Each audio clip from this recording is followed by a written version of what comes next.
So, here's the real question. How do dentists like you, who aren't willing to let insurance dictate how you will run your practice, who want to create incredibly profitable practices without sacrificing your time or sanity, how do you create the strategies to ensure your practice not only survives, but thrives in the 21st century? That's the blaring question, and Dr. Steve Schlintz is here to provide the answers. Welcome to Dental Practice Freedom Radio.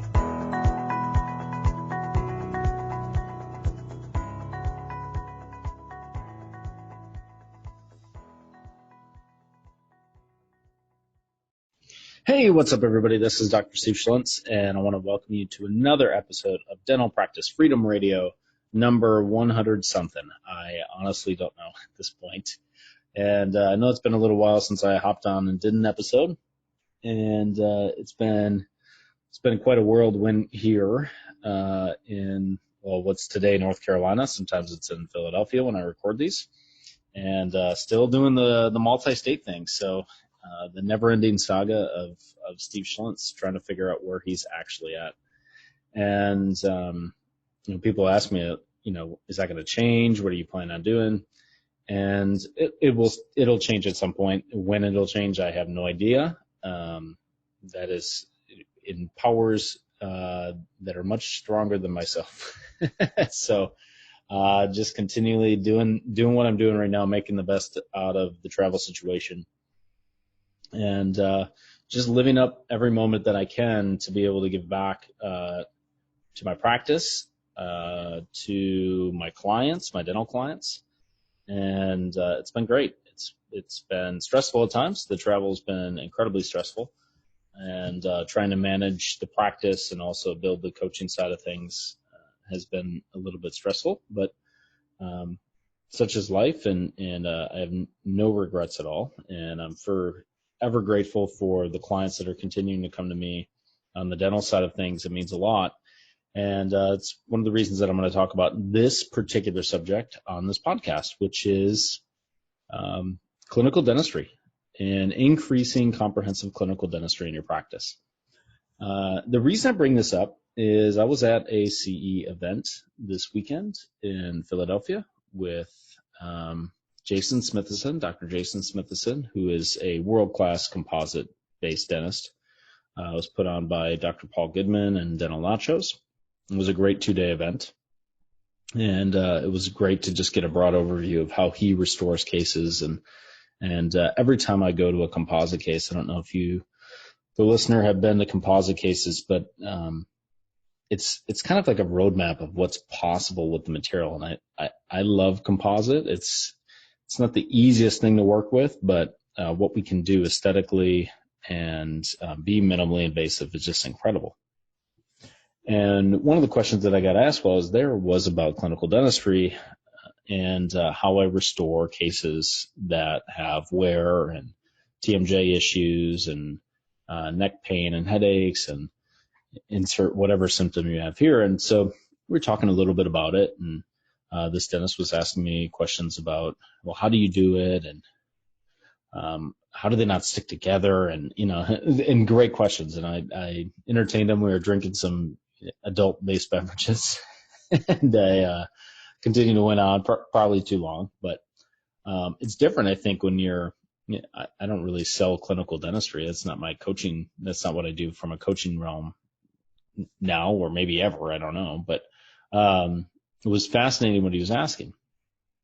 And inevitably, it's just like your patients. I know my patients at some point are going to ask about potential insurance, or how much is this going to cost? And on the flip side, this dentist asked, well, I have to ask, like, how much do you charge for these cases? And I said, well, anywhere between $20,000 and $30,000. And when you do the math, you add it all up, it's around $20,000 to $30,000. And he's like, all right, yeah. And I saw the light bulb go off in his head, kind of like, how does this guy charge $20,000 to $30,000 for a composite case? And I thought about that particular aspect, and this could be, literally 15 episodes of a podcast from all the variations of, that question and what that actually implies and what that means. But I just want to cover one aspect of that today, because in tandem with that, I had a patient say yes to full-time appliance therapy in my office, where it's I mean, for lack of a better term, it's kind of like a night guard, but we do a lot of adjustments on the orthotic, and they wear it full time, and we have very specific things we're trying to achieve. And that was, $4,000. And I thought about it because I presented the fee of $4,000, and she's like, okay, when do we get started? And I thought about when I started, and this is why I think this topic is so overlooked and it's so vital. When I started orthotic therapy, I was charging $1,500, $2,000 maybe, and struggling mentally to get my head wrapped around that. And then it was $2,500, and then I made the jump to $4,000, and I could very easily say $5,000 the next time, or $6,000, or $7,000, and it actually doesn't matter because I've gotten to a point in my practice where I know what I'm doing is probably not going to be offered anywhere else in our area. If there's a few dentists in our state that I know of that do similar type of work for patients. So we're talking state level now, probably less than 10. 3 that I know of offhand in the entire state that do something similar to what I'm doing that I know of. Now, sure, there's probably similar variations and other people that might be doing something similar, but the competition isn't very large when I'm doing certain cases. Now, I have a hard time when I'm talking about this because I don't want you to think that it's about money, because it really isn't. It's actually very time consuming, and it's still not for me the most profitable thing that I can do in my practice. But it's incredibly rewarding because I love watching these patients. This patient, she's in for just a magnificent opportunity to get out of chronic pain that she's had for years, headaches that she's had daily for years. And I want to give her life back. And the orthotic is the first step. And so I'm incredibly honored and humbled to be able to do that for patients. And so I don't want you to think like, oh, I can just raise my fees artificially and they had to get accepted, even though they would. I don't do it for the money per se, but I still have to be profitable in my practice. Like I can't do it pro bono, and nobody wins if I do that. And so it's one of the reasons that I haven't really brought this up on a podcast episode, but I thought about that particular situation, and I thought about what this doctor had asked me previously. And I think the reason that dentists ask this question, like how much do you charge for this, is yes, you want to like, is there a return on investment if I go and invest in this course? Are patients ever going to say yes? And is it worth my time? Now, if you're doing a composite case for $20,000 to $30,000 and you do it right, it is incredibly profitable. It's actually the most profitable thing you can possibly do in your practice, with maybe the exception of implants.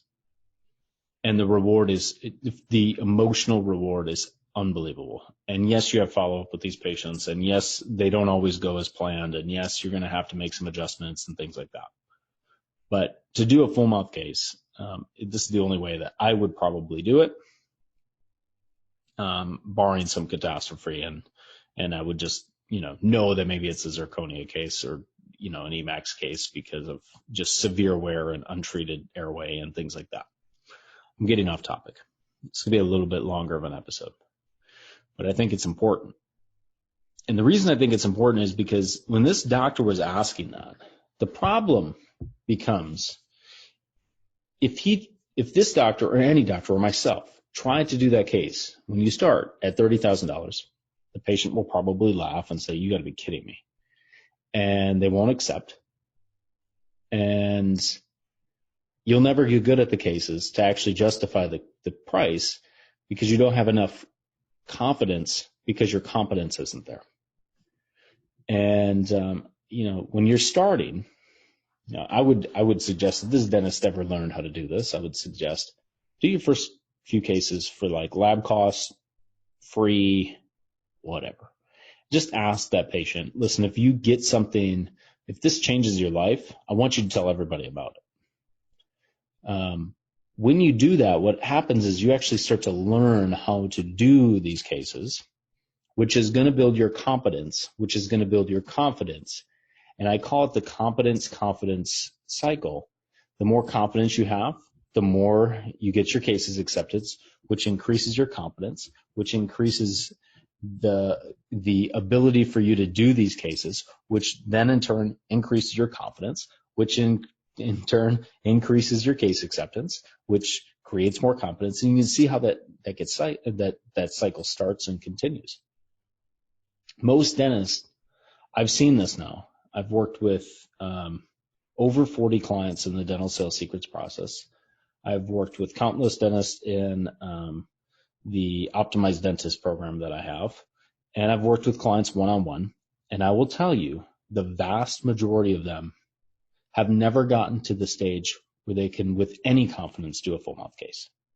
And so they're stuck. So they actually learn a ton of continuing education. They learn all this stuff from Spear and all this stuff from Dawson and all this stuff from Pankey, and they usually learn from all these people together. But when you look, they actually struggle to do a case. And the reason I think they struggle to do a case is because they don't do enough of them to actually get good at it.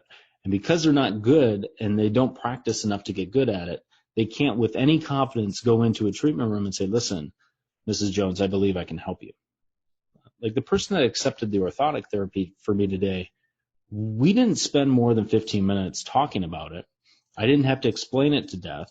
I showed her the differences and the options she had, and I said, Mrs. Jones, I believe I can help you.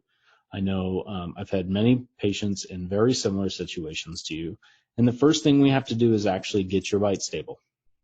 And once we get your bite stable and get you out of pain, then we can decide how we best want to restore your teeth.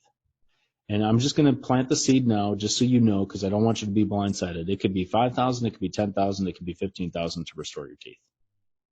I just want you to be aware of that. But we're going to start with phase one, which is going to be $4,000, and that's just getting you healthy, stable, comfortable. How does that sound? And she said yes.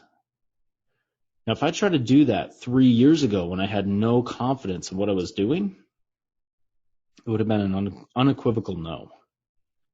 So you got to stop if you're learning new clinical dentistry, you got to stop worrying about what you're going to charge right away. What you need to start worrying about is how to become competent and confident in what it is I'm doing if I philosophically understand and agree with what it is I'm learning. There is a threshold that you have to go through.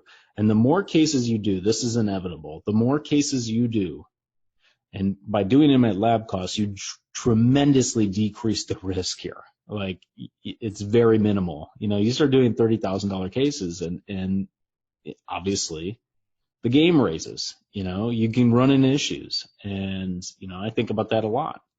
That's the game that I want to play. But I know some dentists don't want to play that game, and that's okay.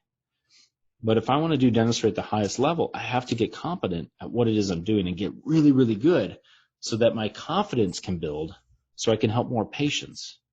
Because I'm not helping anyone if they don't say yes, right? Like the game doesn't change, and you're in the same situation if every time you go to present a larger case, they say no. And I think most dentists have got this completely misconstrued, and they think it's the insurance, and they think it's this, and they think it's that. When you start to strip back the layers of the onion, you realize that 90% of the struggles that dentists have, if not more, is mental, mindset. It's the ability to go through a sales process that makes sense. Now, granted, this woman, by the time she got to me at this appointment, she had seen me 3 times. She had seen me for an initial 20-minute consult, then she saw me for an exam, and now she's seeing me for another 20-minute review. So she had seen me 3 times. She had actually been in our hygiene department as well. So she has seen our office, and she's ready to move forward.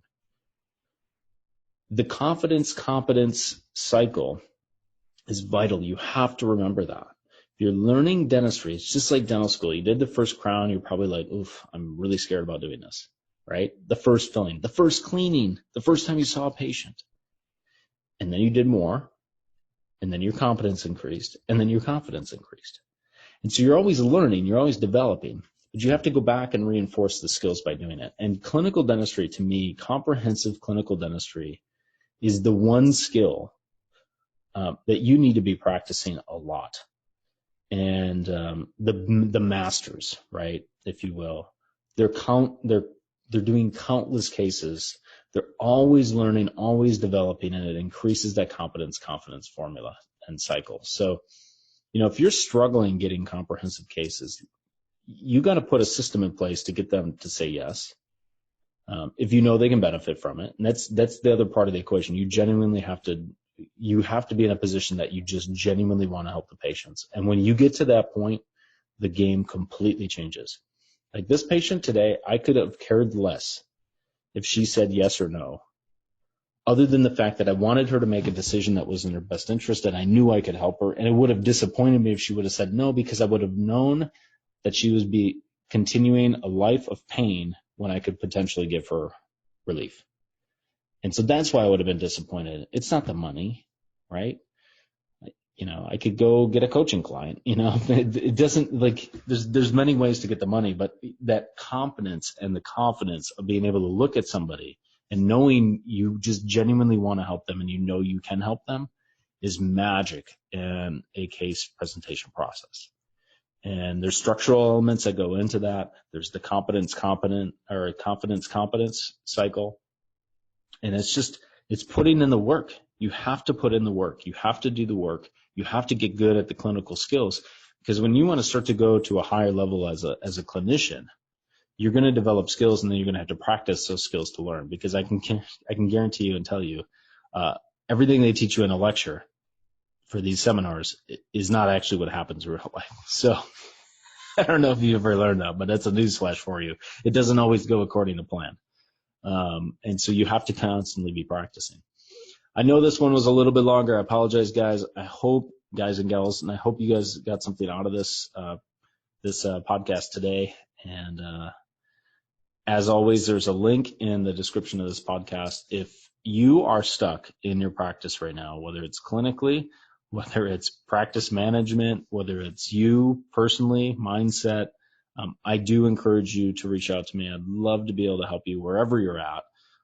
If that's just a simple call to see if I can get you some, pointers and some advice on where to go, or if you want to work with me further, I'd love that opportunity to be able to talk to you and just see if there's anything I can do to help you. And as always, thank you so much for tuning in and listening.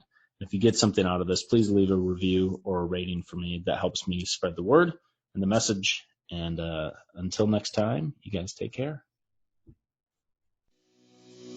Thank you so much for listening to this episode on Dental Practice Freedom Radio with Dr. Steve Schlitz. We'll see you on the next episode.